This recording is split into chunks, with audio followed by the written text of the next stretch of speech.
Α, η θάλασσα. Τόσο μυστεριώδης, τόσο όμορφη, τόσο υγρή. Η ιστορία μας ξεκινά στο γνωστό σε όλο το βυθό του μπικίνι εστιατόριο, τραγανοσκάβουρες. Πίσω! Μια Είπα στιγμή. πίσω! Τι τρέχει? Παρακαλώ, ηρεμήστε.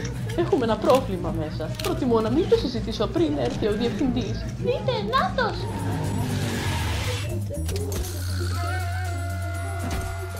Πες τα, κύριε Γαβουρή. Ξεκίνησε ως απλή παραγγελία. Καφουροπάτι με τυρί.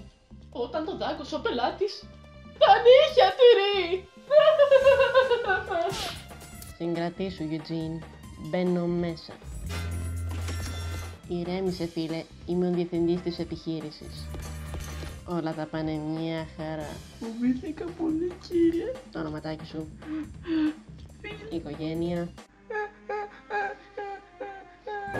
Έλα, φίλη, ηρέμησε και πες μου για την οικογένειά σου. Έχω μία γυναίκα και 2 όμορφα παιδιά. Έτσι, μπράβο, συνέχισε. Πέρα να μου κάνεις μια χάρη, φίλη. Τι? Πες τυρί.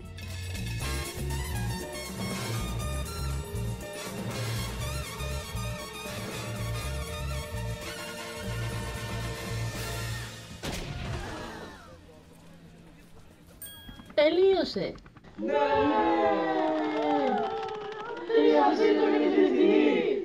Ζήτω! Ζήτω! Ζήτω!